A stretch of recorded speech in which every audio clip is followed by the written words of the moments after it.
मार्ग हमारे साथ। यस, पाकिस्तान आने तो पहला साडे अड़ोस पड़ोस के वातावरण ने सानू बहुत डराया सी कि पाकिस्तान गया बंदा वापस कर्मा वाला वापस आउंदा है।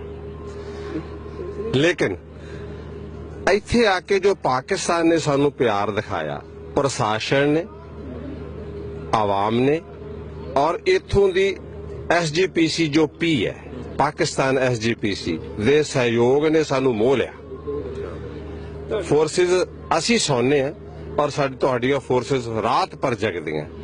तुसी उन्हां नूं ड्यूटी करदे नहीं देखदे, पर असी ड्यूटी करदे देखदे हां कि ਉਹ ਇੱਕ ਝਬੱਕੀ भी नहीं ਲਾਉਂਦੇ। काश किते उन्हां नूं पता नहीं किहो जी ड्यूटी दित्ती गई है कि आए हुए गैस्टां दे उपर कोई मुसीबत ना आवे। इस तो असी इन्ने प्रभावित होके चले हैं कि साडे उथों दे लोग झूठ मारदे ने। पाकिस्तान अजिहा नहीं, इत्थे ऐसा वातावरण है। अल्लाह अगे अरदास है कि तुहाडा झूठा असी छक लईए ते तुहाडे जिन्ना सबर संतोख प्यार जे तुहाडी जबान चों टपकदा वो साडे चों भी टपकण लग पिया। पाकिस्तान पाकिस्तान जिंदाबाद।